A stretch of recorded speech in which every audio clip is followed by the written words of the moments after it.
कोई मुद्दा होता है, कोई मसला होता है, कोई गलत होता है, कोई झगड़ा होता है, कोई विवाद होता है, और कब होता है? समाज के बीच में होता है, समाज के बाहर नहीं होता है।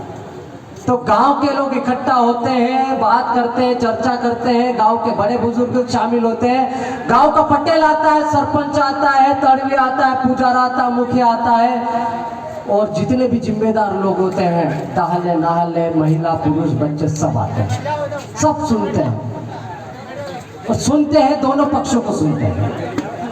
हमारा समाज आजकल मुझे ऐसा लग रहा है कि 2013 के बाद ज्यादा हवाई करने लग गया है, बहुत ज्यादा उन्नति कर रहा है, एक ही दिन में 2-2 पंचायत कर रहा है।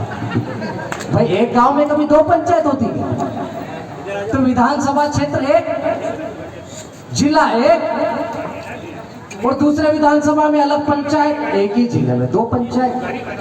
क्या मामला है भाई? टिकट लेना हो तो तुम्हारे बाप को पूछ लो, इधर काहे चुनतिया बना रहे हो लोगों को? है ये बेवकूफ लोग थोड़ी है 200-500 किलोमीटर से आए। आज समाज के नाम पर आप भीड़ को इकट्ठा कर रहे हो, समाज के नाम पर आप मंच पे तालियां बजवा रहे हो, समाज के नाम पर आप डांस करवा रहे हो, कभी हीरो को बुला रहे हो, कभी हीरोइन को बुलवा रहे हो, कभी डांस टीम को बुलवा रहे हो, कभी मीडिया का उपयोग कर रहे हो। क्या चल रहा है भाई? आदिवासी समाज कभी भीड़ तंत्र का हिस्सा नहीं रहा, लेकिन आज क्या चल रहा है? मैंने लाल गमछा डाल लिया तो ठीक है, मेरा गुट अलग भाई, जितने लाल गमछे वाले मेरे, लेकिन मैंने कभी किसी को लाल गमछा पहना है? मैंने कभी किसी को नहीं बोला।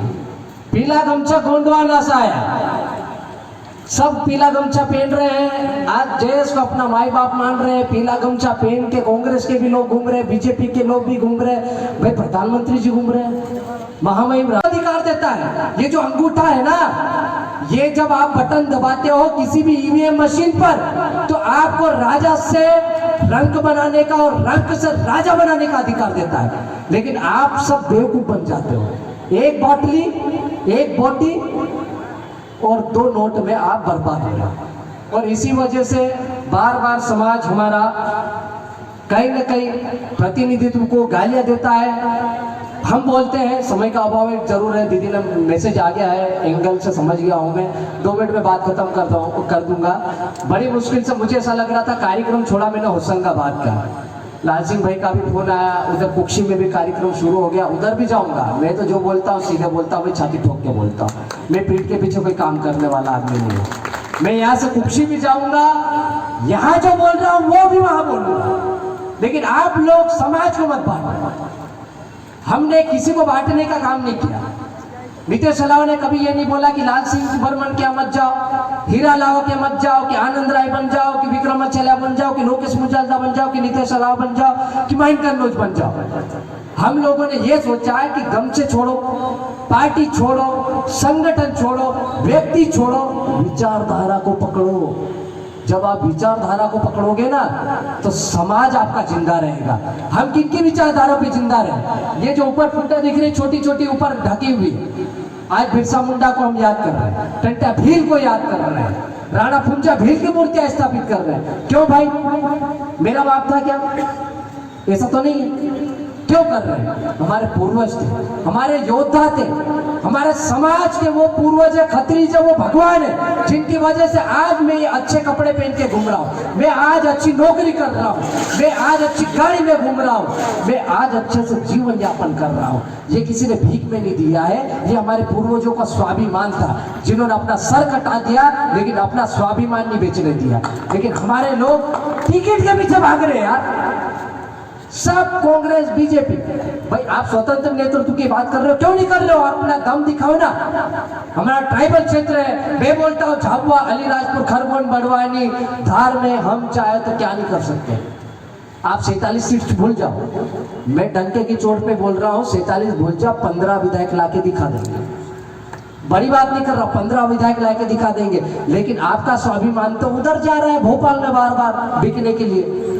आप जिनको गमछा पिला के यहाँ पर बिठा रहे हो, माला अर्पण कर रहे हो, जिनको हीरो बना रहे हो, कौन देखो देखो कौन है, आदिवासी शेर है, साला वो सबसे बड़ा गद्दार निकलता है। तो ये क्या दलाली भाई? मंत्री जी भी घूम रहे हैं और आंडू पांडू नेता भी पीले गमछे के साथ घूम रहे हैं, तो वो आपके हो गए क्या? थोड़ा बहुत तो यहाँ से सोचो यार भाई। सांकेतिक चिन्ह अपनी जगह, ये नीला पीला लाल सफेद छोड़ो, क्षेत्रवाद छोड़ो, जाति धर्म छोड़ो, जातिवाद उपजातिवाद छोड़ो। मैं एक बार नहीं 1000 बार बोल चुका हूँ, मेरे में इतनी हिम्मत है इसीलिए मैं लाल गमछा को लेके घूमता हूँ। ये खतरे का सिग्नल है, किसी को भी कुछ भी कर सकता है भाई। अच्छा है तो बहुत अच्छा है, दिखने में अच्छा लगता है गले में लपेटने में, लेकिन लाल सिग्नल ट्रैफिक वाले को पूछ लो, उधर लाल सिग्नल क्रॉस किया तो तत्काल चालान फट जाता है। तो मैं किसी चालान का उपयोग नहीं कर रहा हूँ, मैं किसी गमछे का उपयोग नहीं कर रहा हूँ। मैं पीले गमछे का भी उतना ही सम्मान करता हूँ, सफेद गमछे का भी उतना ही सम्मान करता हूँ, और नीले गमछे का भी उतना ही सम्मान करता हूँ।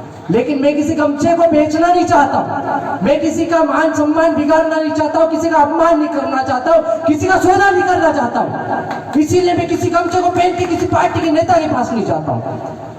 हमारे लोग 4 दिन कार्यक्रम में आते नहीं, पीला गमछा डाल लेते हैं, कांग्रेस के कार्यक्रम में जा रहे, बीजेपी के कार्यक्रम में जा रहे, बड़ी बड़ी रैलियों में जा रहे, कोई कांवड़ यात्रा निकाल रहा है, कोई कौन सी फलानी यात्रा निकाल रहा है, कोई मुस्लिम के कार्यक्रम में जा रहा है, कोई सिख के कार्यक्रम में जा रहा है, कोई ईसाई के कार्यक्रम में जा रहा है। तुम्हारा बाप क्या बोलता है उनको? वो ये बोलता है, वो एक एक छोटे छोटे फोटो ढूंढ के लाता है और वो फोटो लाके हमको दिखाता है, देख बेटा तेरा बाप तो आज क्रिश्चियन में था, कोई बोलता है ये हिंदू में था, कोई बोलता है ये मुस्लिम में था। इनकी क्या गलती है भाई? इनने कोई गुनाह किया क्या? समाज के लिए काम किया, समाज का बीड़ा उठाए, समाज की जिम्मेदारी को आगे बढ़ा रहे, संविधान की बात कर रहे, संविधान की प्रस्तावना को आगे बढ़ाने की बात कर रहे, इस देश में लोकतंत्र बचाने की बात कर रहे हैं। वो लोकतंत्र क्या है? प्रतिनिधित्व का अवसर है। जब गरीब मजदूर दलित किसान सभी प्रकार के लोगों को समान जीने का हक अधिकार मिलता है तो इस जीवन इस देश की जो लोकतंत्र है उसकी खूबसूरती का एहसास होता है। अभी 4 दिन पहले आपने फोटो देखा होगा, बहुत वायरल हुआ। हमारे देश के महंत, हमारे प्रदेश के महंत सिंधिया जी किनके सामने खड़े थे? किनके सामने खड़े थे? देश के गृह मंत्री जी के सामने खड़े थे। कहने को मान, लेकिन देश के जब गृह मंत्री बोलते हैं तो उनके सामने देश के राजा खड़े थे। तो ये लोकतंत्र की